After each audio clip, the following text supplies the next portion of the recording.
कृष्णाला बऱ्याच गोष्टी मिळाल्या नाहीत. त्याच्या जन्मानंतर तो लगेच आईवडिलांपासून वेगळा झाला. नंतर नंद यशोदा भेटले, पण आयुष्यातून तेही गेले. राधा गेली, गोकुळ गेलं, मथुरा गेली. त्यांच्या आयुष्यात काही ना काही निष्ठतच गेलं. कृष्णाने आयुष्यभर त्याग केला, तो पण अगदी आनंदाने. ज्याला कृष्ण समजला त्याच्या आयुष्याचा सोहळा झाला. आयुष्यात काही सोडावं लागतं तरीही खुश कसं राहायचं हे कृष्ण शिकवतो.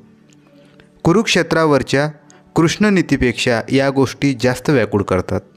आयुष्यात बाकी काही जमलं नाही तरी कृष्ण बनून हातातून निसटलेल्या गोष्टींचा, क्षणांचा, स्वप्नांचा, आठवणींचा सोहळा करता आला पाहिजे.